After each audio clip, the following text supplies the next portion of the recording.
Okay, folks, so the director, the co-host, the producer, the sound engineer, the lighting engineer, Zach, has decided that, well, I need to do a new style of video where I answer questions or comments that people send in to our YouTube channel. And not only do I answer these comments right now on camera, I then have to hit a button or something on the computer so the next damn question pops up. So if this doesn't work out, blame Zach. So let's get right to it. The first question is, so basically, this retired guy is trying to show you. Oh, let me try that again. So basically, this retired guy is trying to show you now how to not be ripped off by scumbags like him. First of all, I'm not a scumbag. Do I look like a scumbag? I'm not a scumbag. I didn't have to be a scumbag to figure out how to sell people cars.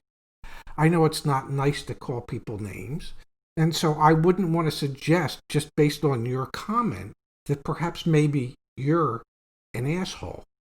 The possibility exists that, well, you could be wrong about me and I could be wrong about you. So I'll tell you what, I won't go that route if you promise not to. Next one, let's see.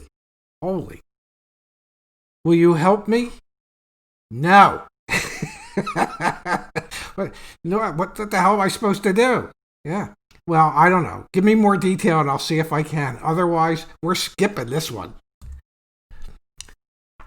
I offered the dealership $50,000 for a wide-body scatback, and I was denied.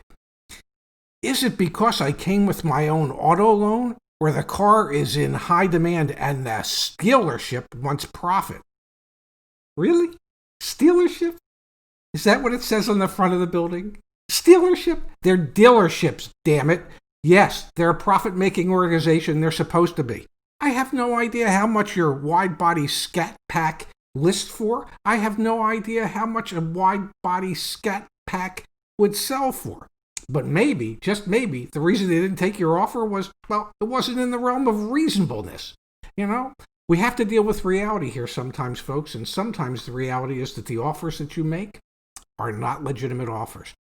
Just as a side note, I once had a customer say to me, you've got to take my offer. I said, why's that? He said, because the customer's always right.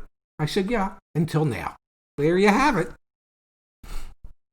What is the worst Dad ever got burned on a trade-in? This is a story of woe that I really don't like to tell, but it's true and I will. We used to have a form that the customer would fill out and answer questions as to whether or not a car's ever been in an accident, what the actual miles were on a car, whether the airbags had ever been deployed, things of that nature, and the customer had to sign it. The salesperson was supposed to ask the questions, the customer was supposed to answer them, check the appropriate box, and sign it. Well, I didn't pay attention to the form, and I went out and I praised a Cadillac Escalade. And apparently I didn't do quite as good a job as I should have because I didn't catch the fact that the car had recently been in an accident and recently repaired. Well, once we discovered that, I discovered that the customer had never signed a disclosure, so we had no recourse to go back to the customer for having misled or lied to us. And as it turned out, after we took that car to the sale, we took a $5,000 loss at the auction. And I learned a very valuable lesson, one that I never ever made that mistake again. You always make sure the paperwork is signed and you do a complete appraisal. You touch and look at everything. So that's the worst that I ever got burned on a trade. Okay, I did it. Used everything you said on used cars, and I walked away with a sweet deal. 2013 Camaro ZL1, 10,686 miles. Got everything I wanted, thanks. Well, what do you want me to say? You're a savant for listening to me.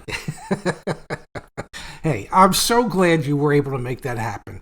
And I'm glad that the information that Zach and I try and provide really does have some real world applications. And it can be used so that you can save money and you can find it a little bit easier to negotiate this thing that we call car sales. Any way I can help, I'll do my best. Thanks. Ray should have his own watches and wine channel. A time for wine or Is it wine time?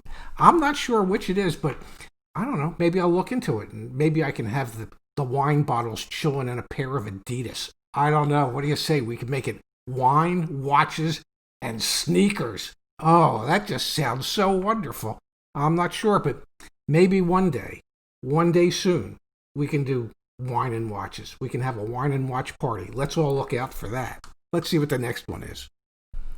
It gets annoying when you keep cutting off your father when he's trying to explain himself.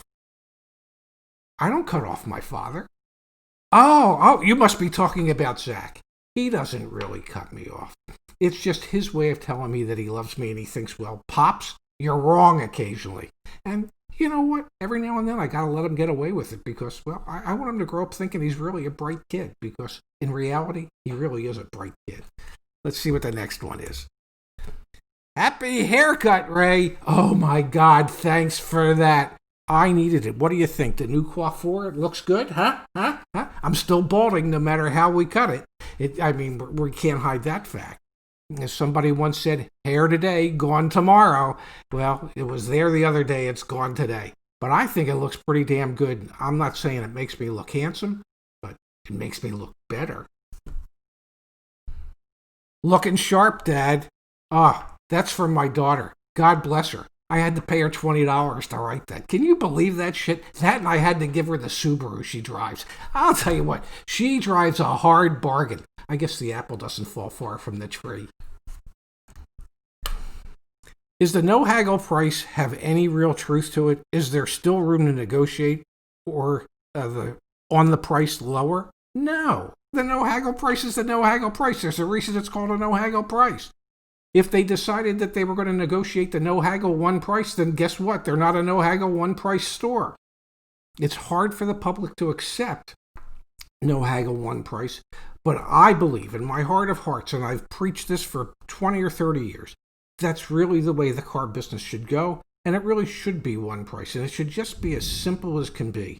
I don't know why we had to make it hard as we have, but who knows? Let's see if we got another.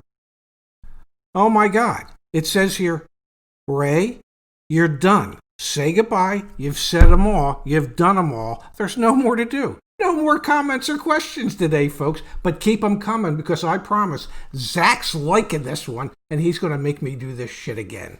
We'll see you soon.